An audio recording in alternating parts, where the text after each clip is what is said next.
Hello friends, welcome to your educational channel Saf Shiksha.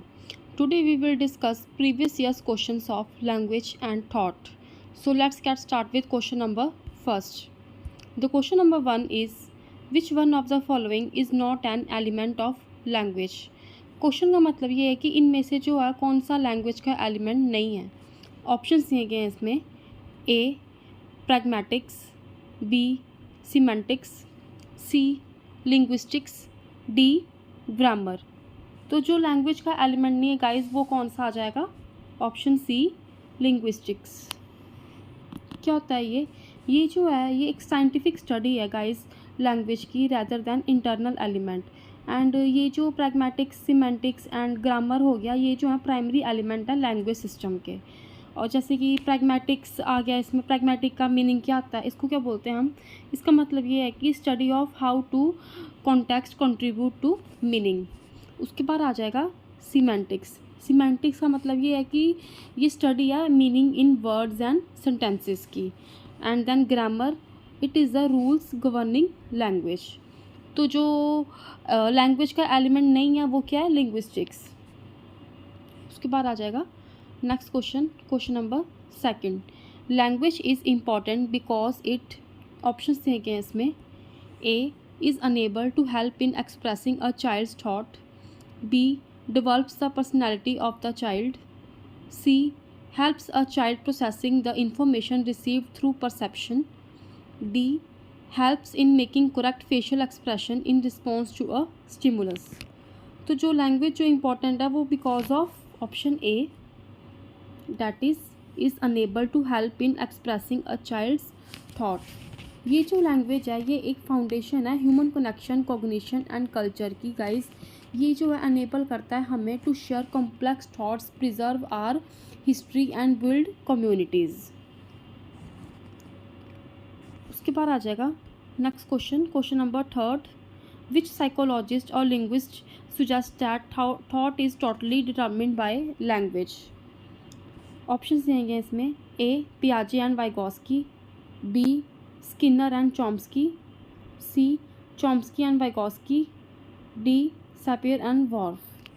तो जो जिन साइकोलॉजिस्ट और लिंग्विस्ट ने सुजेस्ट किया था थॉट की जो कि टोटली डिटरमिन किया गया बाय लैंग्वेज से, वो साइकोलॉजिस्ट हैं option D Sapir and Wharf. ये जो लैंग्वेज डिटरमिन की थी ये की गई थी by Edward Sapir and Benjamin Lee Whorf ने. इनकी थ्योरी जो है द सैपियर वॉर्फ हाइपोथेसिस ने प्रपोज किए थे 2 लेवल ऑफ इंटेलिजेंस. जो फर्स्ट लेवल था वो था लिंग्विस्टिक डिटर्मिनिज्म, जिसको जो है हम क्या बोलते हैं? Strong version. क्या बोलते हैं?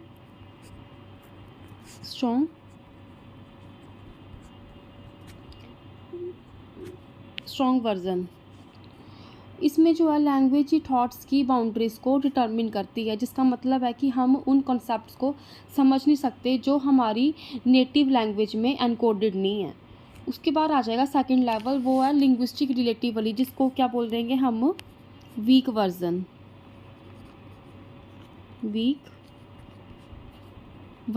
इसमें क्या होगा? इसमें जो है लैंग्वेज सिर्फ इस बात को शेप देती है कि हम वर्ल्ड को कैसे देखते हैं, जिससे कि हमारा थॉट और भी ज़्यादा फ्लेक्सिबल हो जाता है. उसके बाद आ जाएगा next question number 4. Language development in children starts from which of the following ages. Question में बोला क्या है कि जो लैंग्वेज की डेवलपमेंट है वो चिल्ड्रन में कौन सी एज से स्टार्ट हो जाती है. ऑप्शन दिए गए हैं इसमें.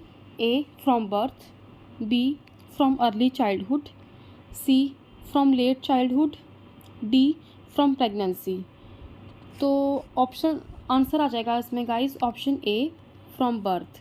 कि लैंग्वेज डेवलपमेंट जो है हमारे बर्थ से ही स्टार्ट होना शुरू हो जाती है बच्चों में, बिकॉज ये जो इन्फेंट्स फैमिलियर वॉइसेस को पहचान कर एंड साउंड्स को सुनकर ही रिकॉग्नाइज करना शुरू कर देते हैं, जिससे कि इनकी एक्टिव स्पीच जो है वो बाद में आती है. एंड उनके लिसनिंग एंड कॉम्प्रीहेंशन स्किल्स जो हैं फर्स्ट डे से ही स्टार्ट हो जाने शुरू हो जाते हैं फ्रॉम बर्थ. तो क्या आ जाएगा इसका answer? Option A from birth. Now next question number 5. Vocabulary of a child at the end of the second year becomes about कि जो चाइल्ड की जो वोकेबुलरी है वो सेकेंड ईयर के एंड में कितनी हो जाती है, कितने वर्ड्स की हो जाती है।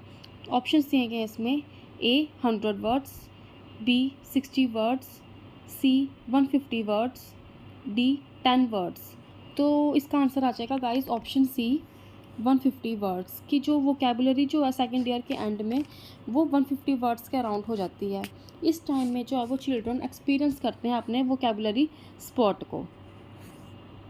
उसके बाद आ जाएगा next question, question number 6। The first word of a child uses represent कि जो फर्स्ट वर्ड जो है चाइल्ड वो क्या रिप्रेजेंट करता है। ऑप्शन दिए गए इसमें A space, B time, C abstract ideas, D concrete objects. तो इसका आंसर आ जाएगा ऑप्शन D कंक्रीट ऑब्जेक्ट्स।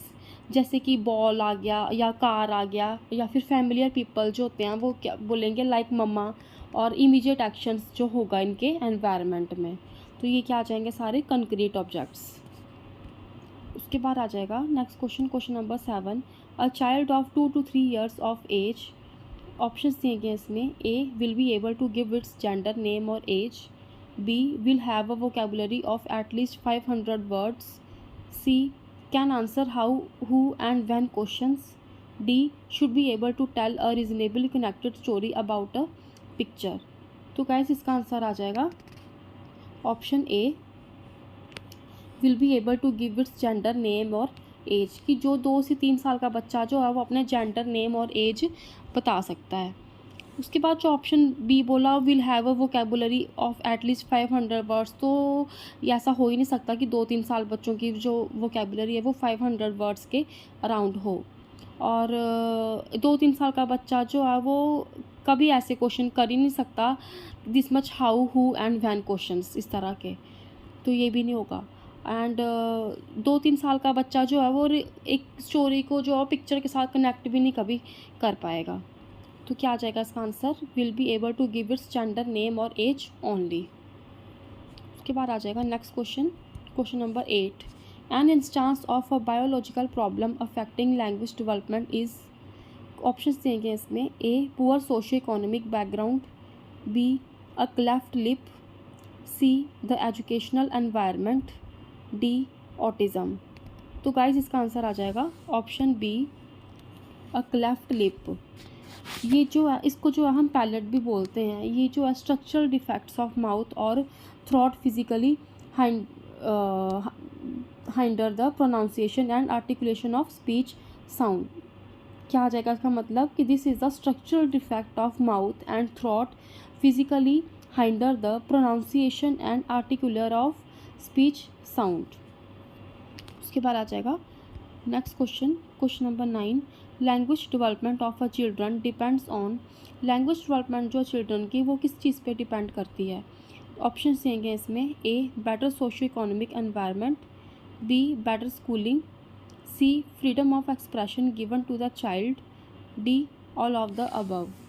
इसका आंसर आ जाएगा guys option D all of the above कि लैंग्वेज डेवलपमेंट जो चिल्ड्रन की वो डिपेंड करती है बेटर सोशो इकोनॉमिक एनवायरनमेंट कि बच्चे का जो है वो सोशो इकोनॉमिक एनवायरनमेंट जो है वो बेटर होना चाहिए, उसकी बेटर स्कूलिंग भी होनी चाहिए एनवायरनमेंट, उसके जो फ्रीडम जो एक्सप्रेशन का वो देना चाहिए बच्चे को, हर चीज़ पे बच्चे को रिवार्ड देना चाहिए हमें। तो क्या आ जाएगा इसका answer option D all of the above. उसके बाद आ जाएगा next question, question number 10। The theory that we are born with a language acquisition device was formulated by कि जो थ्योरी है कि we are born with the language acquisition device वो किसके द्वारा फॉर्मुलेट की गई है। ऑप्शंस दिए गए इसमें A जीन पियाजे, B Ivan Pavlov, C Noam Chomsky, D B.F. Skinner. तो इसका आंसर आ जाएगा ऑप्शन C नोम चॉम्स्की। ये जो है इन्होंने इंट्रोड्यूस किया था कंसेप्ट 1960 में। तो इन्होंने जो बताया था वो बताया था फर्स्ट लेवल इनेट कैपेसिटी। उन्होंने बताया था कि ह्यूमंस जो है वो बायोलॉजिकली हार्डवायर्ड होते हैं इनेट मेंटल मैकेनिज्म के साथ जो कि डेडिकेटेड होते हैं टू एक्वायर्ड लैंग्वेज। और उन्होंने ग्रामर भी बताया था इस चीज़ का कि जो लैंग्वेज एक्विजिशन डिवाइस जो है उन्होंने अलाउ किया है कि चिल्ड्रन को कि वो इंट्यूटिवली ग्रास्प करना एंड इंटरनलाइज करना अपने ग्रामेटिकल रूल्स को, स्ट्रक्चर को, ना कि सिर्फ वही इमिटेट करना जो कि उन्होंने सुना हो। उसके बाद उन्होंने रैपिड एक्विजिशन भी बताई है कि जिसमें चिल्ड्रन जो है वो कैसे लर्न करते हैं language quickly and effortlessly limited exposure के साथ। Now next question is question number 11। Which theory of language claims that language is a product of conditioning. इनमें से जो है वो कौन सी थ्योरी जो है लैंग्वेज की वो बताती है कि लैंग्वेज जो है वो कंडीशनिंग का प्रोडक्ट है। ऑप्शंस दिए गए इसमें, A the behaviourism theory, B the constructivism theory, C the functionalism theory, D the humanism theory. तो इसका आंसर आ जाएगा guys option A the behaviourism theory. इसको जो है हम लर्निंग थ्योरी भी बोलते हैं गाइस। ये थ्योरी जो है वो B.F. स्किनर ने दी थी। उन्होंने बताया था कि लैंग्वेज जो है वो एक्वायर्ड होती है through operant conditioning. Operant conditioning का क्या मतलब है, इसमें जो है वो चिल्ड्रन लर्न टू स्पीक होते हैं by associating sounds with rewards and connection. Second one is imitation या फिर रिइंफोर्समेंट। इसमें जो है पेरेंट्स जो है रिइंफोर्स करते हैं बैबलिंग और correct speech with smile, praise and attention. इसी वजह से है जो बच्चा जो है वो बार बार उस एक्शन को रिपीट कर सकता है। उसके बाद आ जाएगा next question, question number 12। Thinking is a part of cognition because. Options दिए गए इसमें is a it helps in directing attention towards a stimulus, B it helps in receiving information, C it helps in processing information received, D all of the above। तो guys इसका answer आ जाएगा option see it helps in processing information received. इसमें जो cognition help करती है all mental processings को जो कि इन्वॉल्व होते हैं acquiring, processing, strong and using information. तो क्या आ जाएगा इसका answer option C. Now next question is question number 13। The sentence madam drives a bicycle is. Options दिए गए इसमें, A semantically as well as syntactically correct, B semantically as well as syntactically incorrect, C correct syntactically but semantically incorrect, D correct semantically but syntactically incorrect. तो guys इसका answer आ जाएगा option C correct syntactically but semantically incorrect. Guys इसमें इसका क्या मतलब है कि जो सिंटैक्स होता है, सिंटैक्स को क्या बोलेंगे हम, ग्रामर। इसमें जो है सेंटेंस जो है वो इनस्ट्रक्चर्ड होता है प्रॉपरली एज अ सब्जेक्ट, जैसे कि जैसे सब्जेक्ट आ गया प्लस वर्ब आ गई प्लस ऑब्जेक्ट। और उसके बाद आ जाएगा सीमेंटिक्स। सीमेंटिक्स का क्या मीनिंग है, इसमें जो है कि you do not drive a bicycle, तो क्या आ जाएगा यू राइड इट। क्या मीनिंग आ जाएगा इसका, यू राइड इट, वो क्या आ जाएगा सीमेंटिक्स में। तो क्या आ जाएगा इसका answer correct synthetically but semantically incorrect. उसके बाद आ जाएगा next question, question number 14। Language dash thought processes.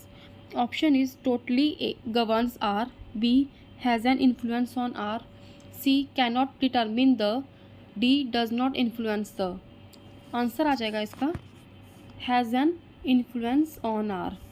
इसका क्या मतलब है, जैसे कि इन्फ्लुएंस करेगा हमारी अटेंशन पे, डायरेक्ट मेमोरी पे, स्ट्रक्चर कॉम्प्लेक्स पे, लॉजिक्स में। क्या मतलब आ जाएगा इसका, लैंग्वेज जो है वो एक अटेंशन, डायरेक्ट मेमोरी या स्ट्रक्चर कॉम्प्लेक्स लॉजिक है थॉट प्रोसेसेस का, जिसपे जो है इन्फ्लुएंस होता है इन सब चीज़ों का। सो गाइज ये थे मेरे आज के most important question related to language and thought. उसके बाद हम फिर मिलेंगे नए टॉपिक्स एंड नए MCQs के साथ। Thank you.